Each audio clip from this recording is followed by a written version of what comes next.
Welcome to Visionary Ventures. Today, we're taking a look at Al Haytham's home, a fancy piece of architecture located right in the heart of Sumeru city. This stunning house boasts easy connections to the academia, as well as being just steps away from the market. You can be sure you'll enjoy an elevated lifestyle with this accommodation. Step inside and you'll immediately notice the calming atmosphere. A cozy living room and your own private study. The bedroom? Well, who needs a bedroom when you're going to be spending your nights sleep deprived over at the academia, am I right? This house has all you'll need as an aspiring academic. Just make sure to visit before the tenants get back. Sumeru. It looks great on paper. A luscious landscape, rich history, and gorgeous architecture. That is until...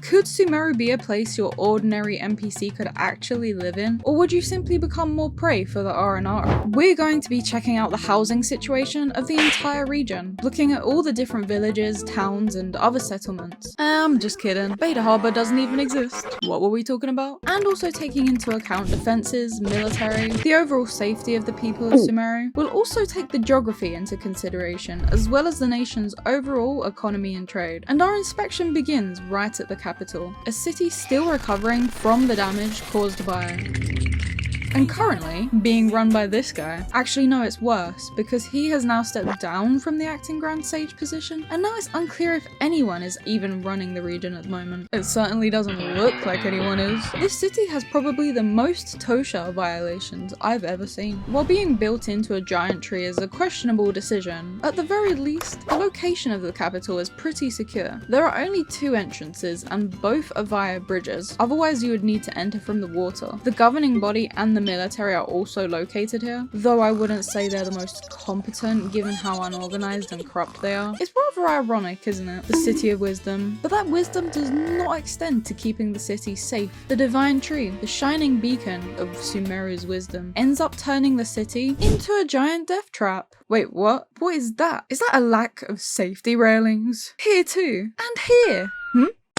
I talked extensively in my Fontaine City video about layering. Sumeru City and the Court of Fontaine do a lot of this compared to the other capitals, and here we're dealing with at least 5 major levels. So the dock and the bazaar on the ground floor, the entrance, marketplace, academia, and the sanctuary. But it's nowhere near as simple as this. Just look how many side roads, corners, twists and turns there are that work together to create a maze of layers intermingling together.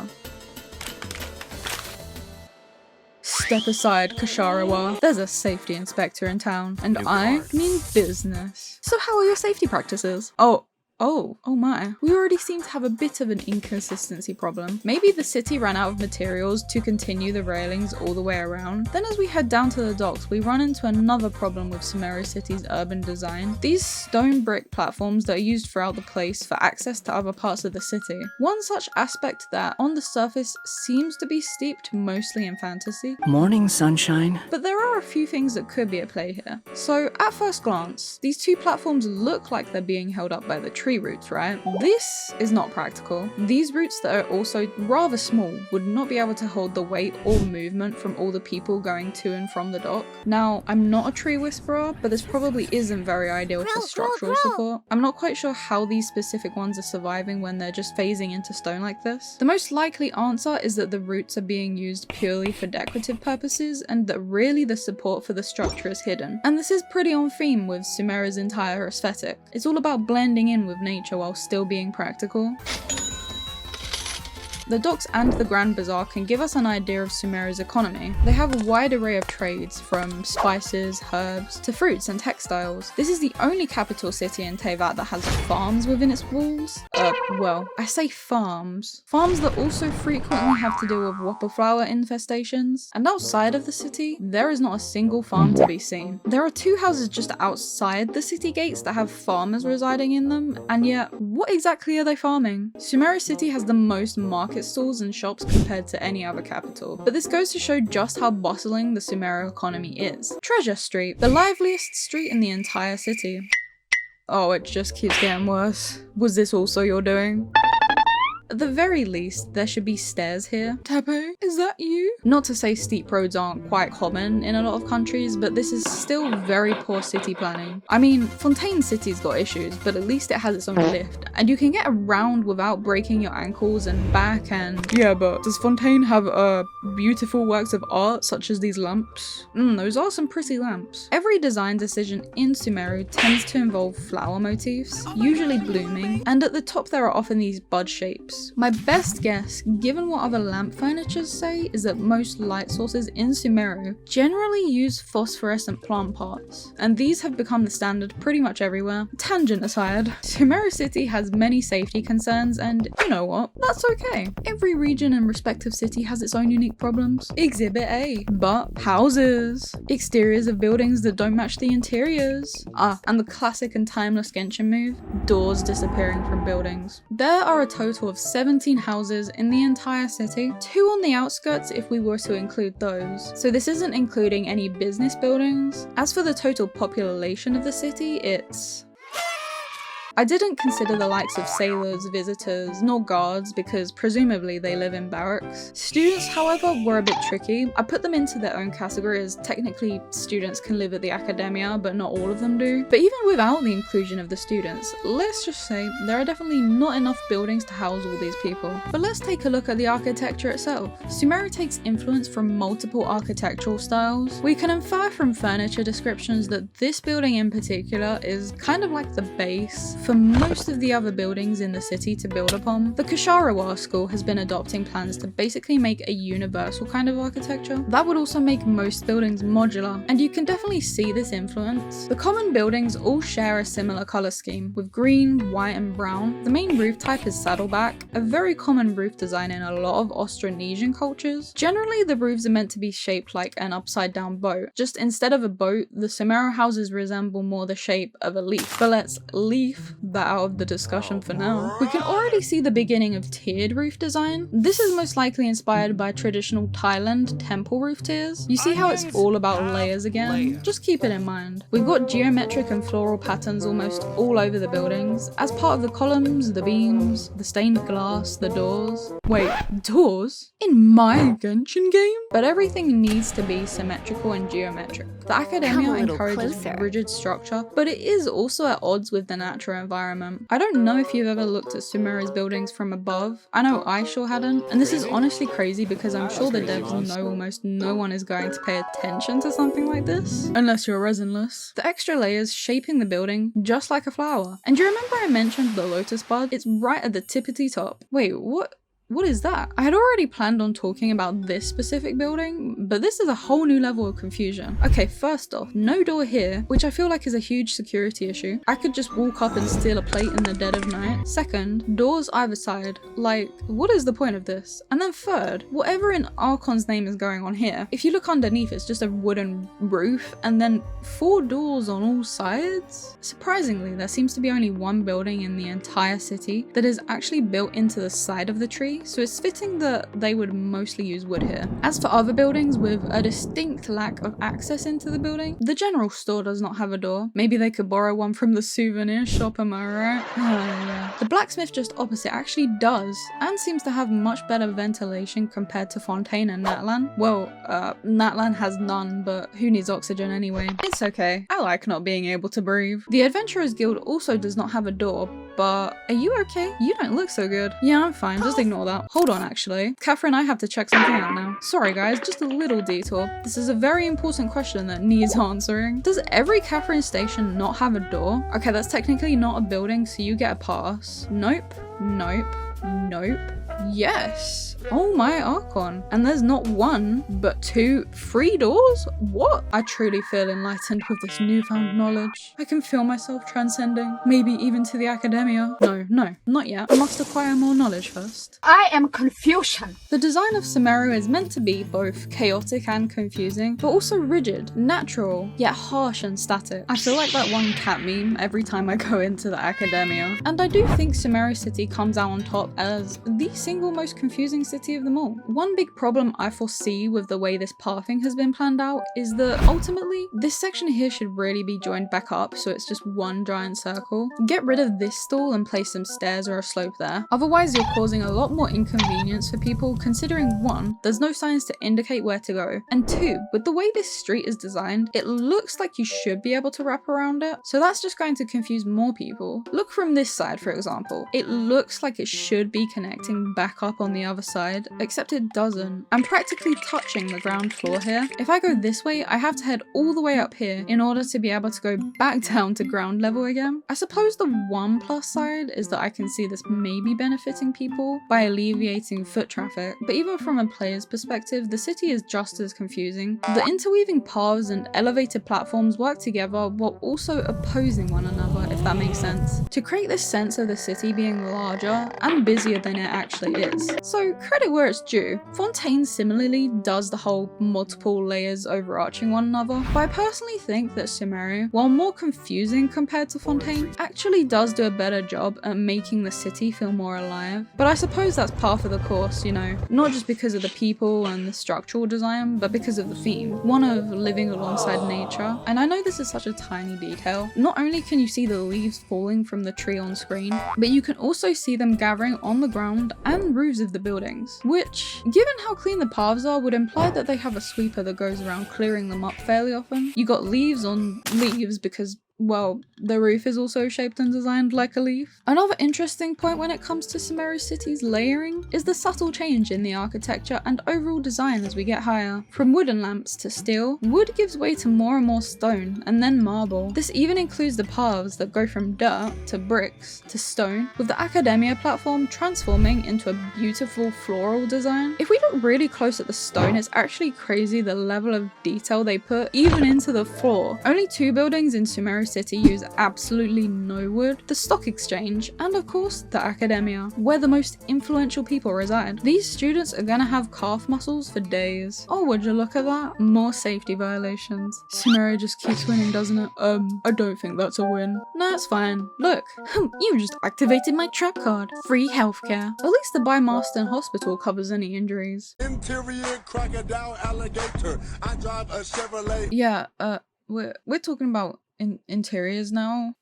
Boy, I sure do love walking out the front door of my house, where one wrong step could result in my untimely demise. We take a look inside and some amenities seem to be missing. Where is the kitchen? Do they eat out at Lambad's every day? Anyway, the art piece really brings the room together. Oh, thank you. We know that Calve's bedroom is on this side. There is technically one room here too, probably Al Hytham's room. However, this does not match the exterior of the house. But here is where it gets interesting. There is actually one other house in the city that technically has an interior. The proportions are just absolutely whack. See here? We enter and there's a nice living space and bed. 2 rooms either side, except when you observe it from the outside, you see that there's literally no room for anything. So there is one other option when it comes to living in Sumeru City. No, don't say it. You could go to school. Hey, could you solve this problem for me real quick? No, not that. Anything but that. While the city is protected by being situated on a cliff, the lack of defenses is still somewhat concerning.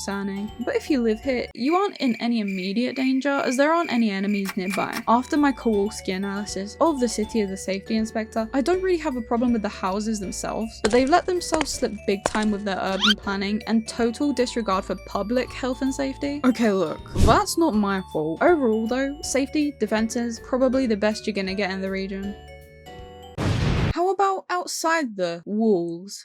Yeah, let's address the Sumpter Beast in the room. Sumeru as a region is impossibly difficult to traverse. Going out into the wild as an NPC and living to tell the tale is a feat of itself in this region. Let's start with the environment. First, Biohazard Central, the Withering. Now, yes, I'm still including these even after the Archon Quest events, because it's not like they just disappeared overnight, but they were even more dangerous before, considering they could show up just about anywhere. A kind of corruption that would spell the death of any ordinary NPC that spent more than a few seconds here. And it's not even just the air, but the enemies too are very aggressive and dangerous. Sumeru's landscape is a nightmare too. See what I did there, because dreams and Sumeru. もしもし。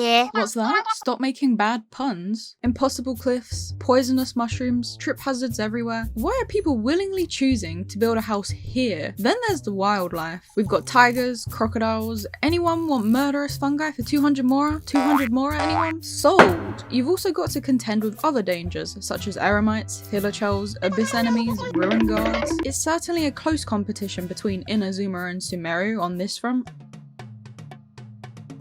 Yeah, this sure isn't problematic. Fantasy architecture and real-world plausibility do not mix well in this settlement. They're kind of the closest to looking like Aranara houses without being Aranara houses, which does make you wonder if the inhabitants perhaps took inspiration from the Aranara abodes we find all around the region, shaped like buds, sort of like what we saw in the city. Can you imagine having to climb up there every day after coming home from a grueling day of work fighting the withering or helping keep people safe? Cole's house is at least somewhat accessible since she has a ramp leading up to it, but the rest? Normal people can't use the sigils. Oh yeah, I'm a forest ranger and I want to get home. Yeah, let me just climb on up this tree.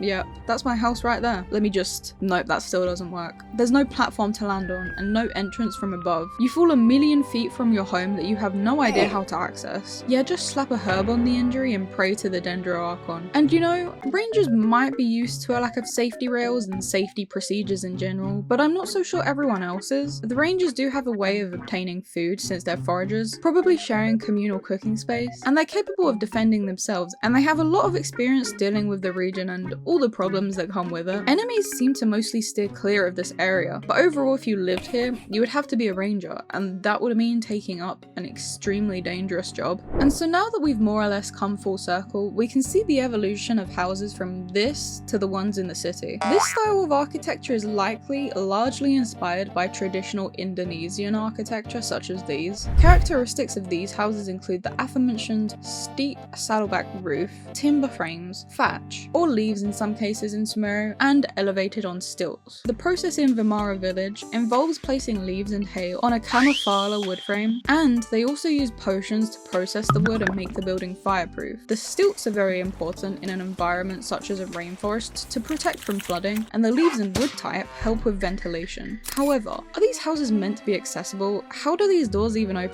I assume they're screen doors, but there's no indication of how you open them, just look at the way it's designed. First thing I notice as we arrive, tigers at both entrances. Vimara village has a bit of a problem here, in that it doesn't have a dedicated group of people keeping it safe. Yes, there's forest rangers, but they're not based in the village, and there are a lot more dangers being so far away from the city. Although farms seem almost non-existent in Sumeru, Vimara village is largely unaffected by this, as their primary source of food is fish. And they have hunters as well, so at the very least, there are some people trained with bows. What is the point of this bridge though? No one is gonna use this. Although again, need I even say it? Safety rails, people, please. Honestly, this whole bridge system just seems very counterintuitive. We've got a bit of a problem with this house. It doesn't seem to be secured properly. Kave, you know what to do. Yeah, just right there, you gotta pump up the bedazzler and remember to splunk it all the way. Wait a minute, why are you the one teaching me? I'm the architect.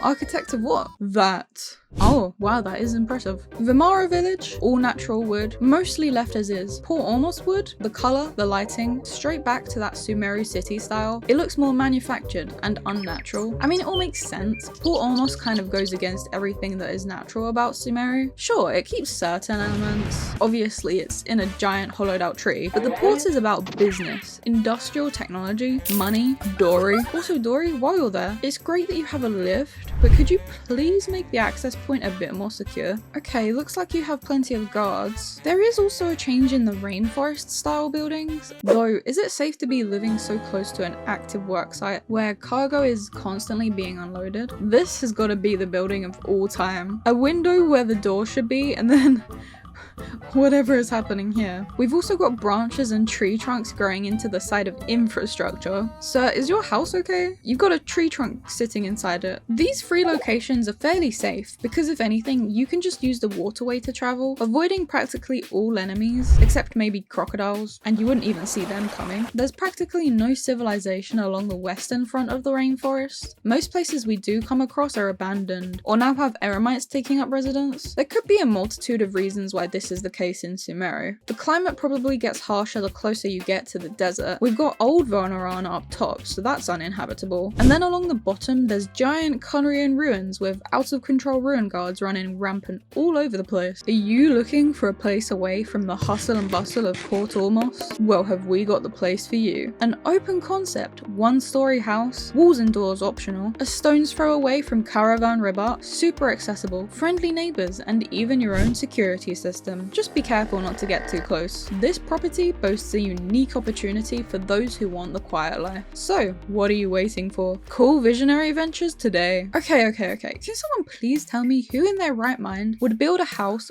right next to this? No sustainability. The terrain is far too rugged. Perhaps you could survive by foraging or rearing some boars. 1 robot, 2 robot, 3 robot. That's the entrance, by the way. That is the way you would have to head to access the main roads. Hillachell's right above you and ruin guards over there. 1 ruin guard or Hillachell steps a bit too far out of their territory and bye. This whole area is not conducive to, well, being alive.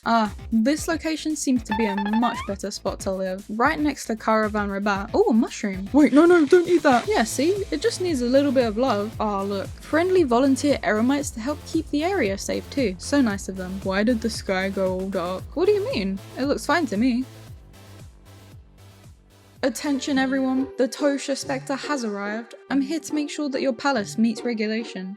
Yeah, missing some rails there, that's not good. Also guys, come on, what's with all these spikes? You can't just leave them lying around, that is dangerous. This just really is not good. Planks sticking out everywhere, holes, the floor is literally crumbling, plants are overgrown, destroying the structural stability, and you're using a ladder to get to the 2nd floor. I see you've got some security, but it's not very consistent. Nope, this building is falling apart. You guys cannot be living here. I can't in good conscience approve this. I'll be taking this up with the academia, okay? Perhaps by the time we return, you'll have fixed things up a bit. Giant rock pillar that could fall and crush everything underneath. Oh my Archon, I can already see this is gonna be a fun inspection. I don't know if it's just me here who sees this, but the lamp looks like a withered flower pod. So, like the buds from the rainforest, except it's now dried up because it's in the desert. Some of the architectural elements and colours from the rainforest are still there, just more subdued. You can see, for example, with the doors, they resemble the leaf doors in Vimara Village, but aren't quite the same. So first, real-world influences. Aru Village is heavily inspired by North African architecture, specifically the Amazigh people. As far as architecture goes, Aru Village is a kasar, a fortified village. These are often built around oases or mountains, just like Aru Village is, so it has natural defenses and is protected from the elements. The buildings themselves are typically constructed of rammed earth or mud brick.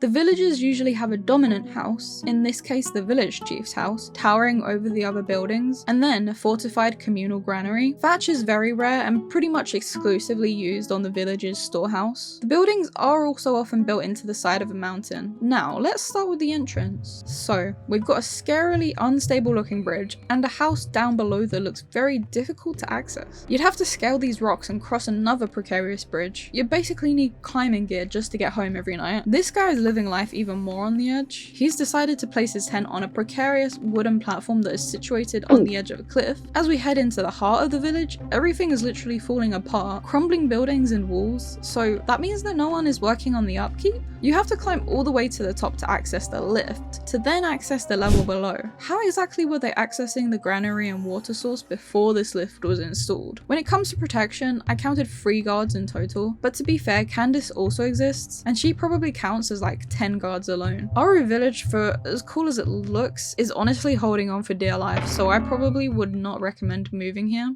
We've got a house for you in a stunning and sought-after location. New Vanarana Lane is a one-of-a-kind pod-style home. The neighborhood is super friendly and— wait, do you hear that? What? No? I don't hear anything. Shh. Aranara architecture is interesting because it's basically just a whole load of things that don't really make sense, but also why would they? This is a magical race of radish creatures. Their houses are shaped like radish pod sort of things. Is there even a point in having houses when you're a creature that doesn't need to eat or sleep? Wait, what creatures? This little guy. Likely, these are just really naturally grown radishes that are larger than normal thanks to the area being all magic-y. Everything is radish. If the Aranara grow from seeds, who's to say their homes can't? Especially when you take a look at the surrounding surrounding area of Vanarana. There's clearly something going on here that causes everything to grow humongous. Aranara architecture is biophilic. There are only a few things that aren't directly connected to nature, such as cloves. They all live in carved out pods with a simple wooden arch and these cute little flappy windows. But there's close to no processing involved, so the furniture they have is very basic. The chairs and tables use tree stumps. Some wood pieces might be carved, but they still end up looking very natural. Even this chair looks like a repurposed tree part, and the chief is being extra eco by growing plants on top of his house. The village chief's house is honestly stunning. Also, look at this leaf. Thank you, that is all. Vanarana is probably the safest of the places we've assessed today, simply because it exists in an alternate dream reality, though living here probably isn't practical for humans. But B, you haven't covered Beta Harbor. No. Plenty of Teyvat isn't exactly safe for your average NPC, but Sumeru is built different. So many dangers in the wild. Animals, enemies, the literal land itself. Getting around is not advised unless you hire protection, so you would need to find the best settlements to live. I would say stick to Sumeru City and just hope you don't accidentally slip.